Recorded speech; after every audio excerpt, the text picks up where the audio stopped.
quitte ici.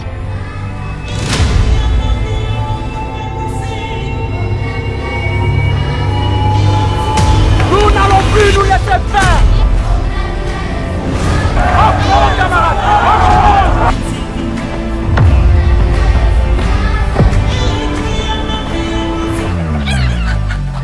Le rassemblement de tout un peuple.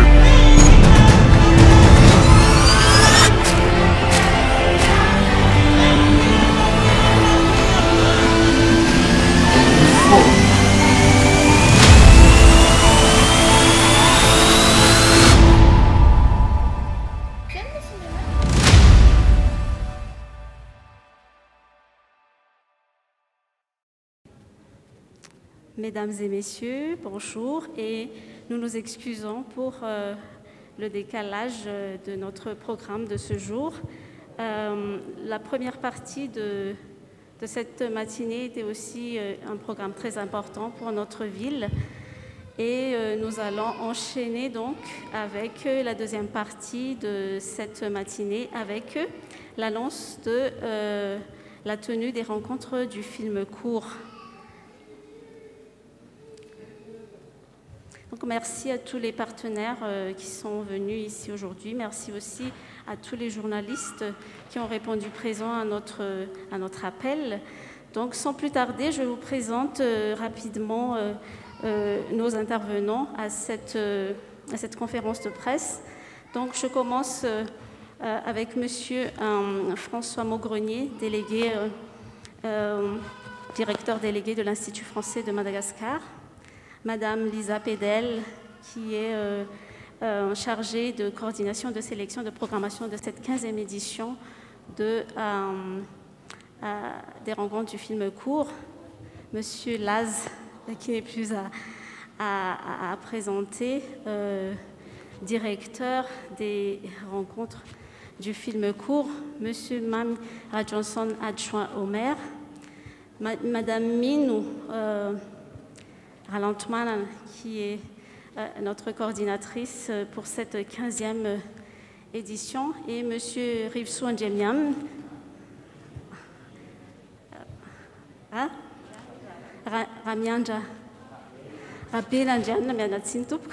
excusez-moi, qui est directeur de la diplomatie verte et du partenariat au sein du ministère de l'Environnement et du Développement local.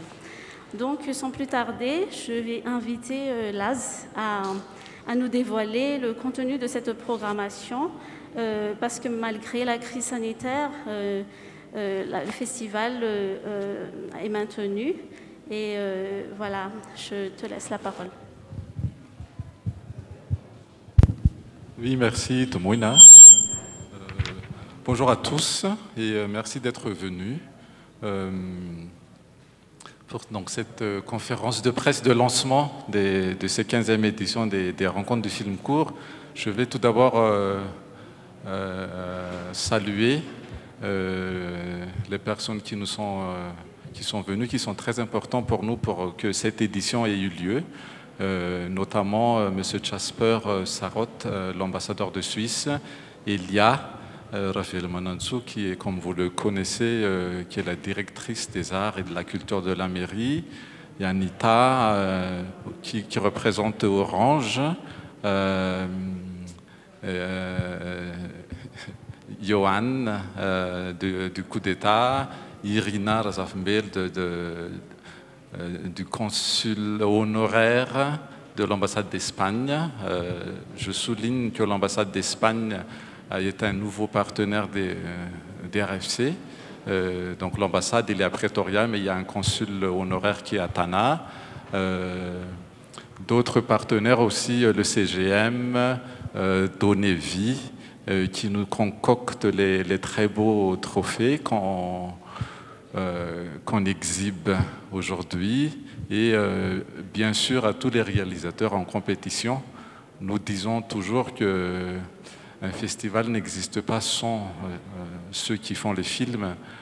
Donc c'est surtout eux, c'est surtout la fête de ceux qui font des films, et surtout dans ces contextes un peu spéciaux, les faiseurs de films, ils continuent à faire des films et à raconter des histoires de chez nous et d'un peu partout.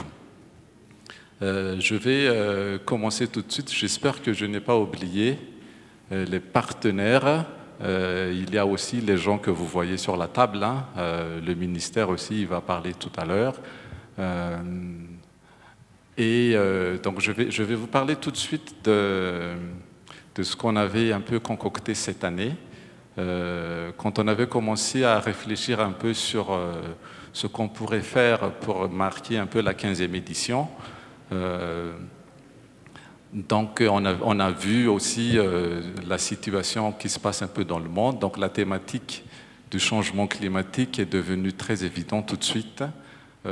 Donc en tant que festival panafricain, surtout et international, on se devait aussi de parler un peu de ça. Parce que notamment, on s'est rendu compte qu'avec cette situation, avec le confinement, on revient toujours à la nature. Donc on a un peu mixé différents projets que l'IRFC avait, c'est-à-dire le festival et un autre projet qu'on appelle l'hymne à la nature.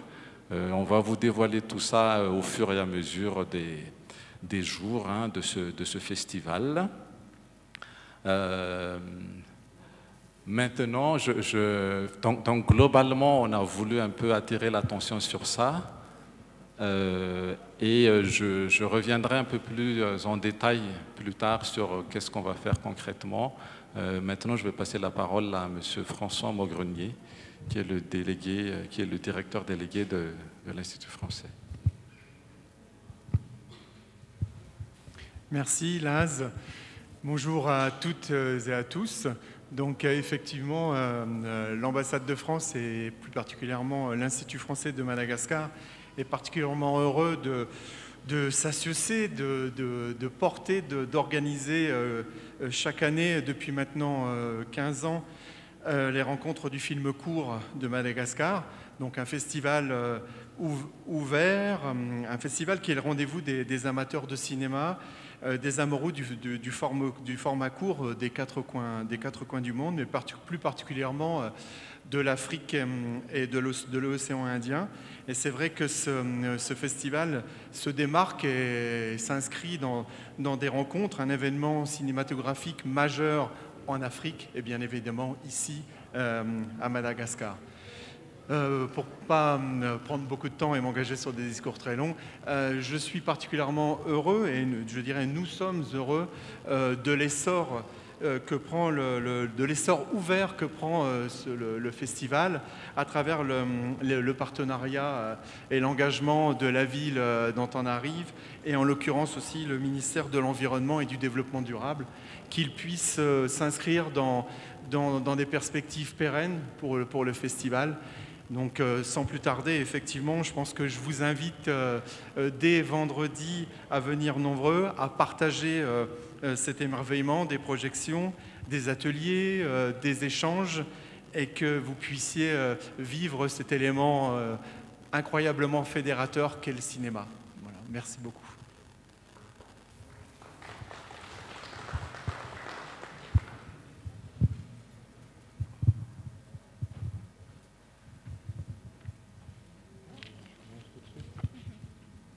Bonjour tout le monde, mesdames et messieurs.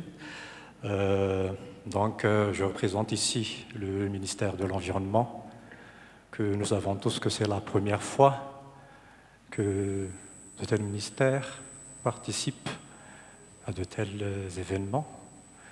Et je pense que même si ce n'est que le début, ça va être fructueuse. Et permettez-moi, pendant mes discours, de montrer pourquoi et quelle est la raison d'être pour que ce soit le ministère de l'Environnement, que ce soit avec la RFC, que le ministère de l'Environnement et du Développement durable a choisi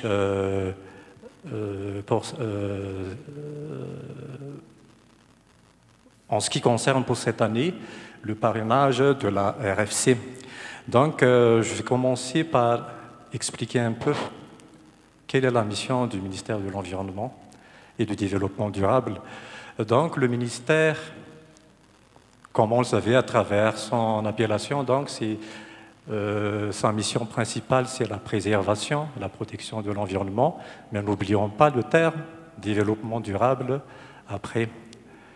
Notre vision actuellement, c'est d'aller dans le sens que, avant, on a considéré que l'environnement est un frein pour le développement. Par contre, on dit il faut le protéger, il faut protéger les flores, les faunes, mais actuellement, notre vision, c'est de faire l'environnement un levier et surtout, comme on dit en malgache, fanouis, ou en franc-panchounamad, c'est-à-dire un pilier pour le développement durable.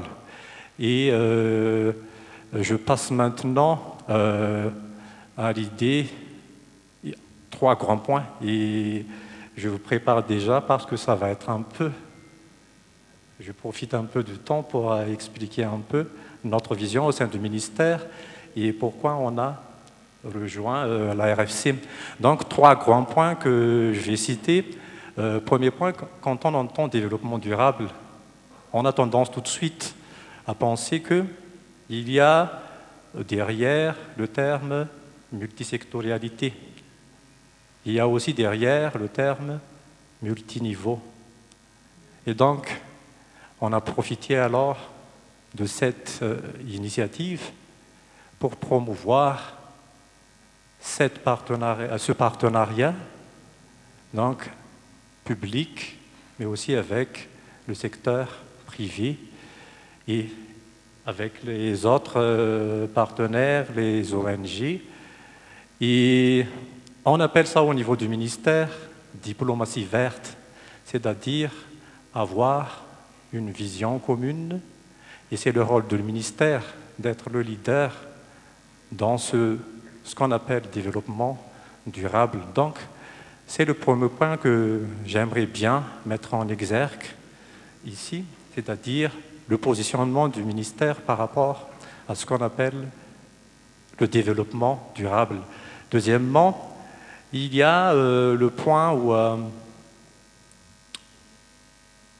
je vais droit au but avec la thématique qui a été choisie, c'est le changement climatique. Donc parmi les axes stratégiques du ministère aussi, donc le changement climatique, la lutte contre le changement climatique, il fait bien partie.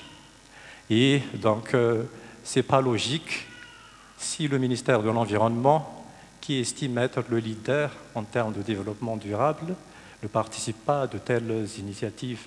Donc ça, c'est le deuxième grand point. Et le dernier point, c'est le fait que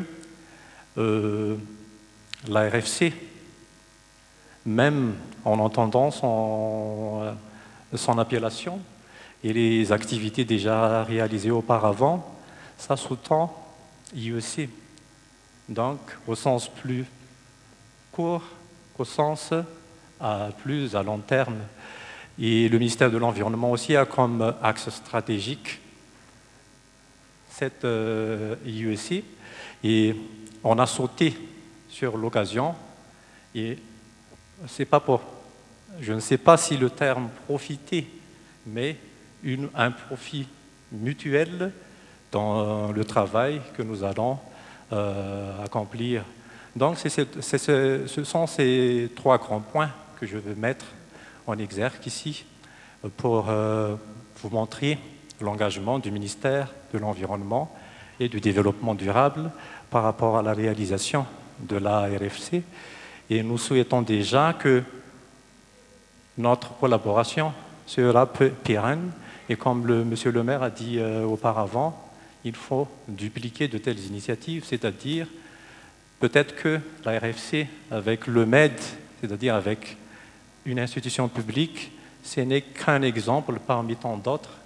Et on espère vraiment que de telles initiatives entre initiatives privées et initiatives étatiques continuent, surtout en termes de collaboration au niveau de l'environnement.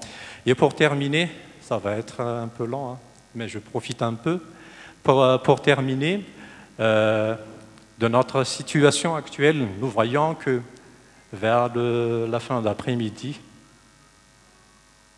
Il y a de la fumée, on a de mal à respirer. Donc, je rejoins un peu avec notre thématique changement climatique. Qu'est-ce qui a causé tout ça? Ce sont les feux de brousse, les fumées de notre voiture mal entretenue, mais aussi les déchets. Je ne vise personne là. Les déchets qui s'éparpillent et qui dégagent des méthanes. Et ce sont les causes principales du réchauffement du climat par l'éparpillement des carbones. Et là, je profite aussi pour dire que le ministère n'est ici que une simple institution qui montre où est-ce qu'on va aller, qui tire tout le monde.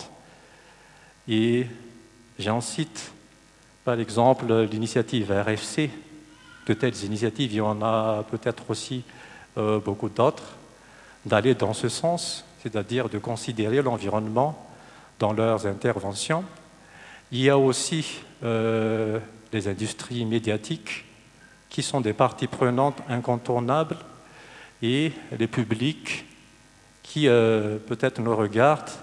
Donc, la solidarité nationale pour la protection de l'environnement, la considération de l'environnement est actuellement d'actualité et on incite tout le monde de prendre part dans la préservation de notre environnement, de notre richesse qui nous sont chères. Donc je remercie et je m'excuse encore pour ce long discours. Merci.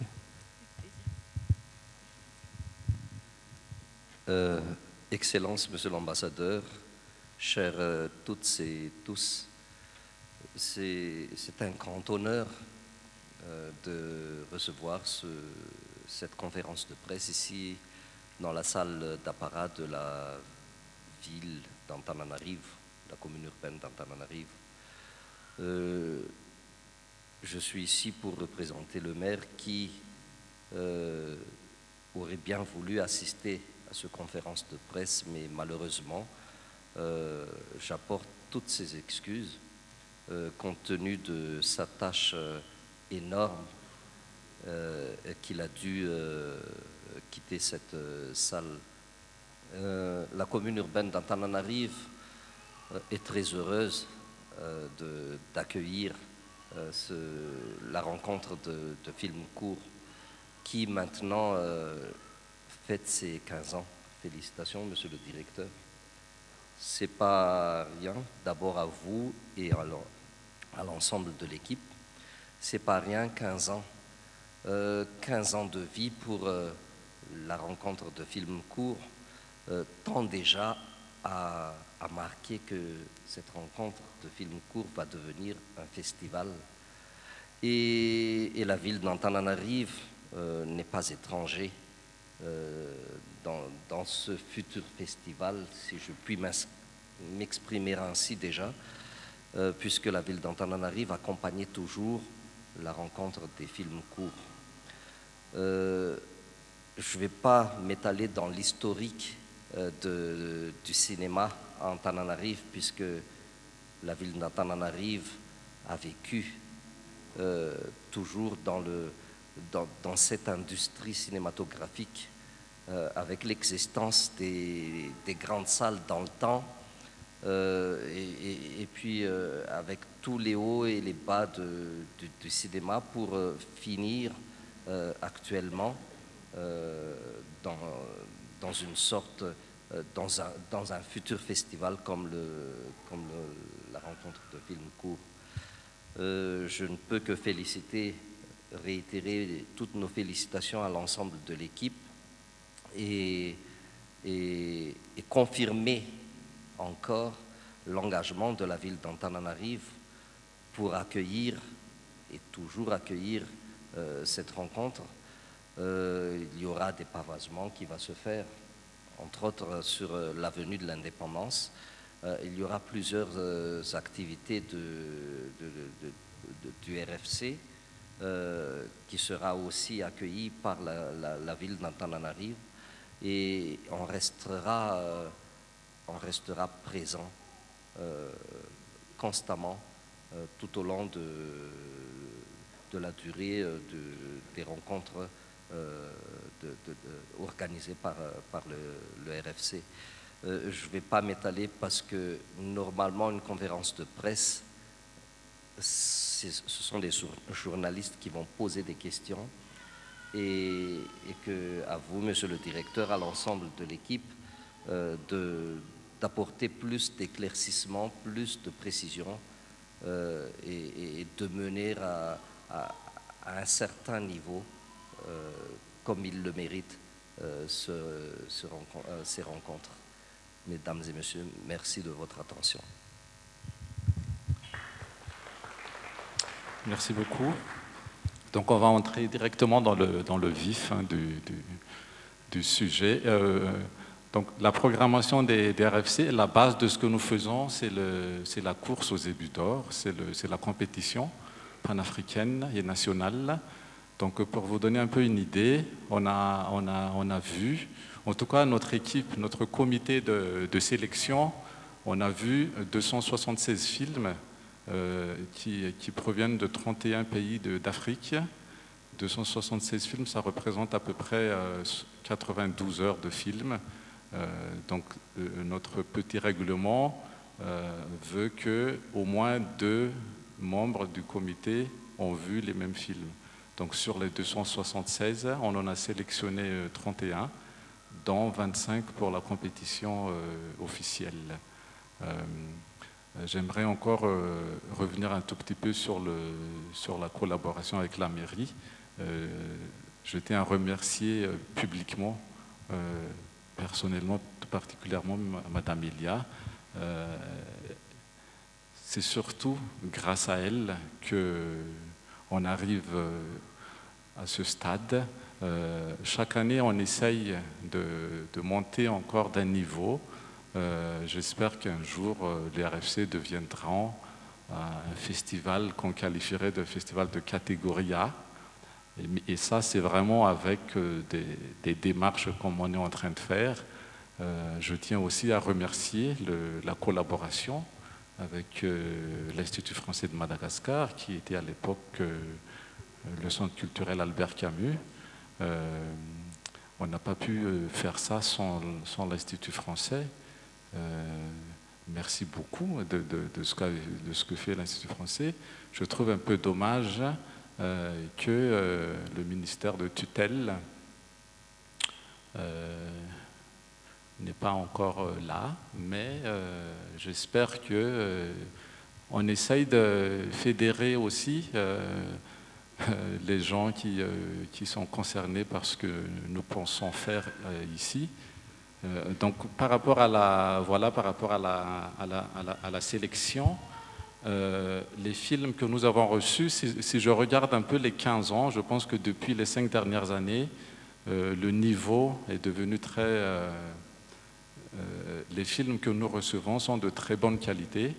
Je pense que les films malgaches, surtout dans la fiction, on est encore un peu à la traîne, parce que les films de fiction que nous recevons maintenant, ce sont tous des films entre guillemets professionnels, c'est-à-dire qu'ils ont été financés dans le cadre d'un processus de production professionnelle, donc ils ont eu beaucoup de financement.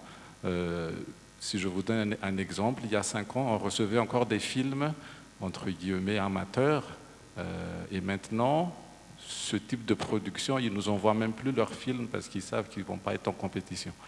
Donc dans la fiction, les Malagasy, hein, on est encore un peu... Mais je pense que c'est aussi parce qu'il y a ce petit souci de structuration du milieu. Après, dans le documentaire, ça va. On a eu, les Malagasy a eu beaucoup de zébus d'or déjà. Dans l'animation aussi, on est très bon. Mais le niveau, je pense que les films que nous vous montrons dans les RFC, ce sont les films qui tournent un peu partout dans les grands festivals du monde.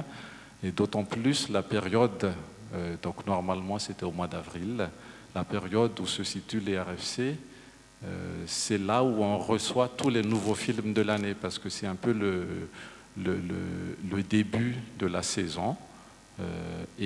Donc on récupère tous les films de Clermont-Ferrand, tous les films un peu de ces grands festivals de court-métrage dans le monde, avec qui on a des partenariats. Donc on vous montre vraiment les meilleurs films de par le monde. Je vais passer la parole à Minou. Bonjour à tous. Donc, pour continuer sur les films en compétition officielle cette année, permettez-moi déjà de remercier tous les réalisateurs et les réalisatrices qui nous ont fait confiance et nous ont envoyé les films. Donc cette année, comme Laz a dit, nous avons reçu 276 films exactement. Et comme vous le savez sûrement, nous avons donc 4 catégories. Donc on a la catégorie fiction panafricaine, la catégorie documentaire panafricaine, et celle qui revient cette année, c'est la catégorie animation qui se passe tous les 2 ans. À part ça, donc, on a aussi la compétition nationale qui est spécialement réservée aux réalisateurs malgaches. Si Laz a pris le temps de remercier tous nos partenaires, je me permets de demander aux réalisateurs qui sont présents et qui sont en compétition de se lever parce qu'on se doit de vous applaudir parce qu'on n'existerait pas sans vous, s'il vous plaît.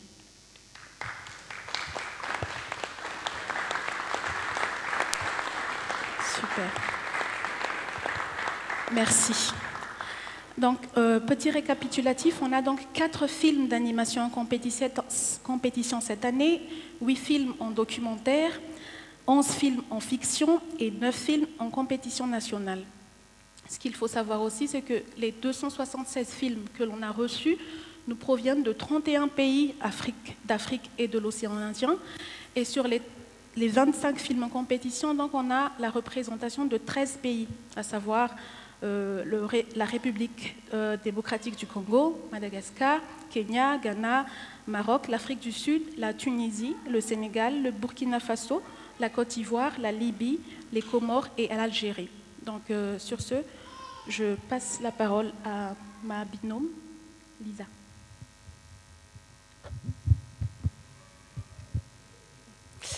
Bonjour à tous, donc je suis Lisa Pédel, je suis programmatrice cinéma et responsable des projets cinéma à l'Institut français. Donc je remercie également chaleureusement tous les partenaires et la CUA de nous recevoir aujourd'hui pour vous présenter ce programme donc de la 15e édition. Alors effectivement, 15 ans, c'est un chiffre symbolique. 15 ans, c'est très difficile pour un festival d'avoir 15 ans d'existence. Donc effectivement, on a beaucoup salué tous les partenaires et moi, je me permets aussi de faire un petit clin d'œil à tous les directeurs, les différents directeurs aussi qui se sont succédés à l'Institut français et qui ont du coup porté, accompagné ce festival avec beaucoup d'opiniâtreté parce que c'est effectivement, ça a été quelque chose de difficile à Madagascar dans un pays où la filière cinématographique a beaucoup de mal à se structurer, comme Laz vous l'a dit juste avant. Moi, j'ai eu le plaisir de participer à la sélection et la programmation donc, des films dont Mine vient de vous parler. Et effectivement, il faut considérer que ces films sont... je dirais qu'il faudra être aussi bienveillant, effectivement, avec cette sélection, parce que c'est on a reçu aussi beaucoup de premiers films, de films qui se font avec peu de moyens, et en même temps, ces films existent et ils sont là.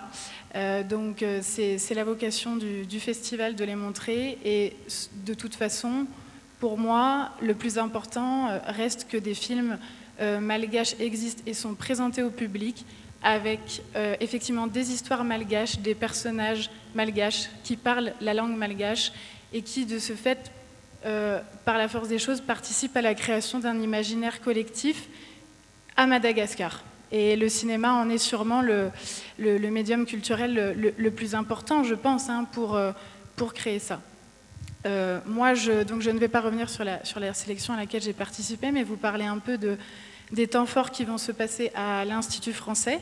qui est donc le cofondateur de ce festival, puisqu'effectivement, comme M. l'adjoint au maire l'a dit, il y a eu à un moment donné à Antananarivo un déclin certain des salles de cinéma qui se sont fermées.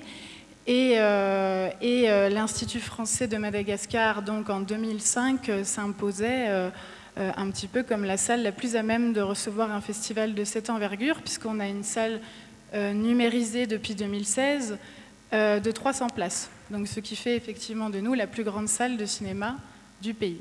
Donc on est très content de pouvoir accueillir un maximum de public, même si ça se fera cette année dans des conditions que vous connaissez, restreintes en termes de jauge. Mais voilà, nous sommes très heureux de vous accueillir. Moi, j'ai également participé à la programmation de certains programmes jeunes publics. Et justement pour faire le lien avec le ministère de l'Environnement, en fait, 2 programmes qui seront vraiment dédiés aux jeunes publics sur la sensibilisation au fait de bien s'occuper de sa planète, etc. Donc ce sont des programmes très accessibles.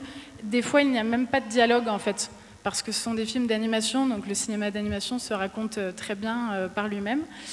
Donc on vous invite aussi à en parler autour de vous, si vous avez des jeunes personnes autour de vous, parce que c'est vraiment des programmes très pédagogiques autour de ça, et ça nous montre à quel point le cinéma est un outil, vraiment aussi, pour parler du changement climatique. Et en fait, on n'a pas parlé du film Anthropocène.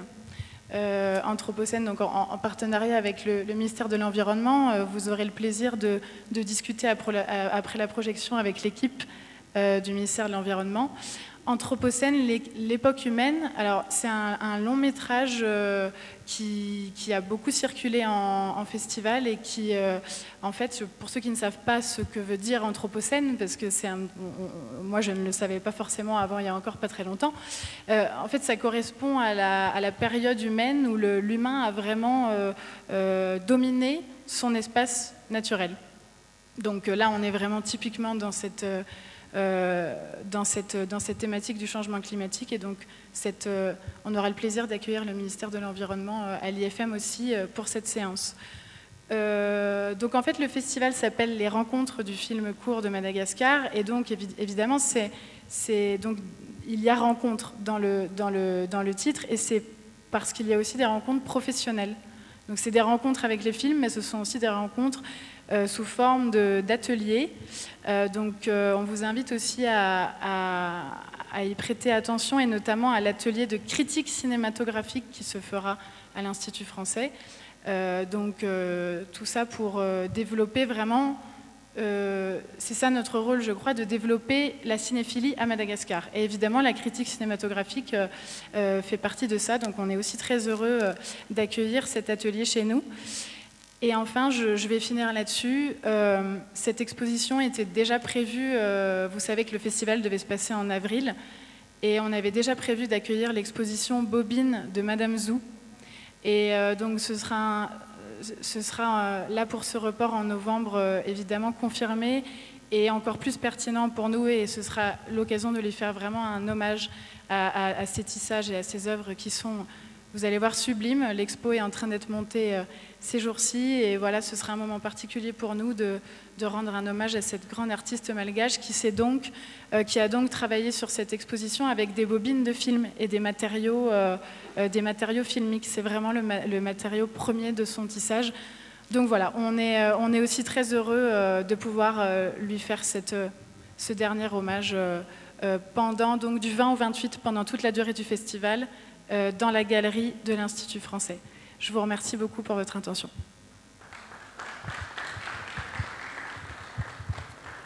Et peut-être pour compléter un peu, il y a aussi un moment très important sur le ciné-concert, que c'est Motin cette année qui va le faire.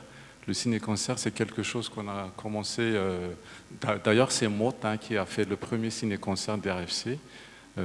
Donc pour ceux qui ne le savent pas, c'est un concert avec des films, donc on enlève le son original du film, et il y a des musiciens, un groupe de musique qui joue en live le son qui accompagne le film.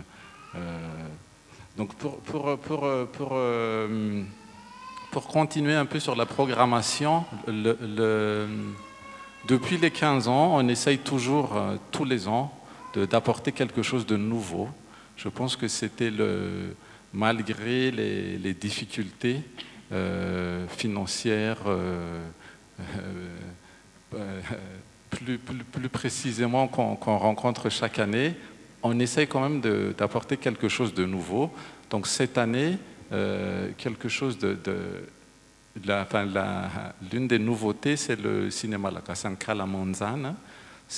En fait, c'est quelque chose qu'on a déjà un peu essayé de faire avec l'éducation à l'image. Cette année, on le met en place avec Orange et le CUA, c'est-à-dire que cinéma La Casanca La Monzane, c'est qu'on a un français, donc on va, voilà. Donc c'est quelque chose qu'on essaye, donc on va commencer à le faire cette année. En ce moment, avec le contexte, il y a quelques difficultés à le mettre en place, à réunir des gens, mais quand j'ai vu par exemple hier avec les Barrières, avec le match, je pense qu'on peut quand même faire quelque chose dans le quartier sans beaucoup de problèmes. D'autant plus que si on le fait avec la mairie, c'est la mairie qui va supporter les... Donc merci. Et après, il y a aussi quelque chose de très important sur le... Comme vous le savez, hein, on essaye de... Enfin, je me répète, mais je pense que l'un des vrais problèmes ici, c'est la structuration. Donc maintenant qu'il y a de la compétence, on a démontré qu'on sait faire des films. Donc maintenant, on veut que nous aussi, on finance les films que nous faisons.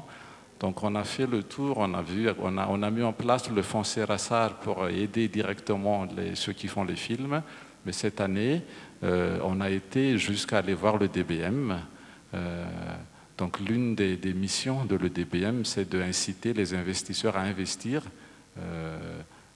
Nous pensons vraiment que, et moi je le pense très sincèrement, que si Madagascar, si on veut s'en sortir, il faut que les jeunes entreprennent. Il faut qu'il y ait beaucoup d'entreprises qui font dans différents domaines. Et c'est ce qu'on essaie de mettre en place avec le DBM.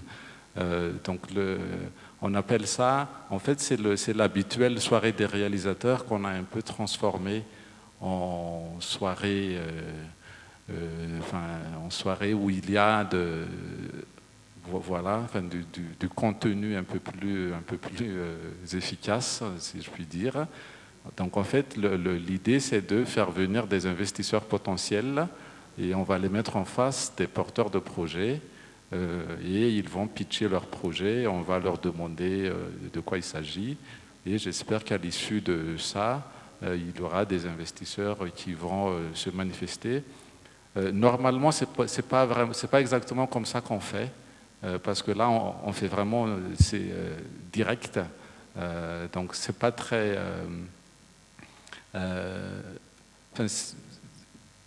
c'est pas vraiment, enfin, le résultat n'est pas assuré, mais je pense que c'est pour cette première édition, ça va inciter des choses et ça va aussi nous obliger à structurer un peu plus ce que nous allons mettre en place. Les séances de pitch, ça se fait partout dans beaucoup de festivals, mais le but vraiment, c'est que le DBM incite les jeunes à créer des entreprises et à travailler dans ce domaine, dans ce milieu du cinéma et de l'audiovisuel à Madagascar.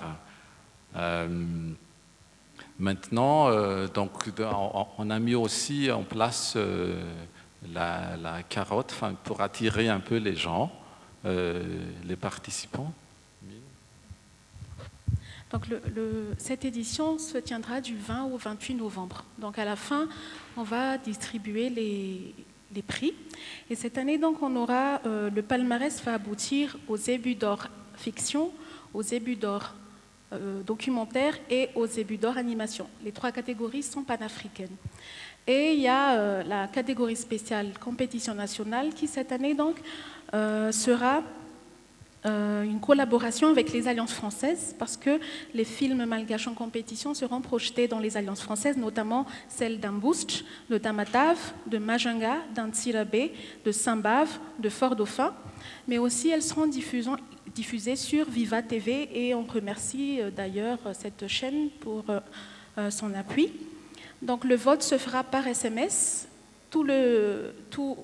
pendant tout le festival et après le festival, car l'annonce du prix du public se tiendra à Ranmafan et cette fois je remercie encore le MED et le MNP qui collaborent avec nous. Donc l'annonce du prix du public se tiendra donc le 3 décembre à 17h. Et je laisse Laz développer un petit peu pour les prix additionnels. Oui, donc il y a beaucoup de prix qu'on donne, notamment je ne les ai pas tous en tête, il y a, le prix Soudou Connexion, en fait c'est un prix sur la distribution, donc Soudou va distribuer le film. Il y a le prix critique du cinéma, voilà, le prix Interfilm, c'est-à-dire qu'on envoie un réalisateur à Berlin. José, par exemple, Rakutbe, a déjà goûté à ce plaisir il y a quelques années. Il y a différents prix, mais là, on essaye juste de vous faire un peu une vision globale de ce qui vous attend cette année. Et pour finir, moi, je vais vous parler aussi un peu des invités. Donc, habituellement, nous avons une trentaine d'invités internationaux. Cette année, comme vous le savez, donc ça ne va pas être possible. On a quand même mis dans le catalogue cela parce que c'est des engagements qu'on a eu avec certains de nos bailleurs. Notamment, on a déjà payé les billets. Heureusement qu'on ne les perd pas. Donc, à partir de demain, le catalogue va être disponible pour le public. Donc, c'est pour ça qu'on a mis un peu en haut. Il y a des invités, mais en fait, il n'y a pas. Donc, quelque chose un peu comme ça. Mais ils ne seront pas là. Et on a aussi voulu mettre en valeur un peu la compétence locale. Hein. Nous savons que... Et maintenant qu'on est vraiment en plein dans la préparation de cette 15e édition, des fois, on se demande pourquoi on fait venir des invités. Enfin, il y a quand même beaucoup de compétences ici.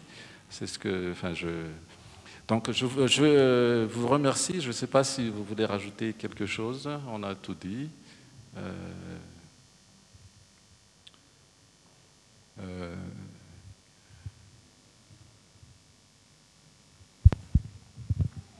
Donc, vous avez fait le tour. Hein, donc, je pense qu'il y a beaucoup de questions dans l'assistance maintenant. Azotomten malagasian koa raha ohatra ka misy fanontaniana tianareo apetraka za misalasala fanontaniana na zavabe daholo ve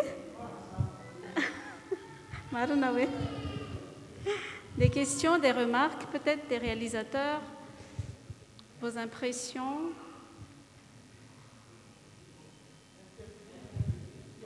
Interview.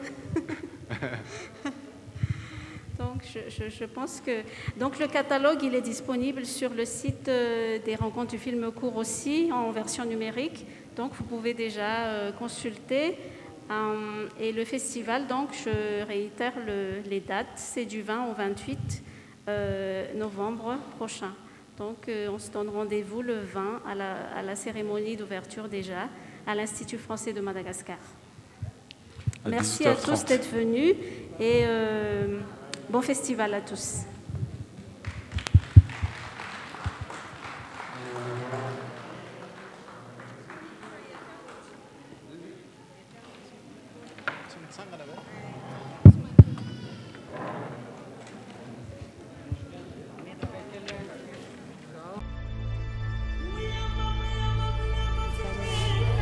Mama.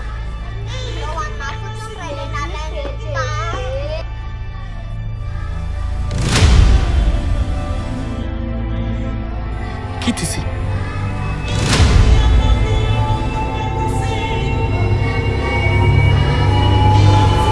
Nous n'allons plus nous laisser faire. Apprends, camarades, apprends.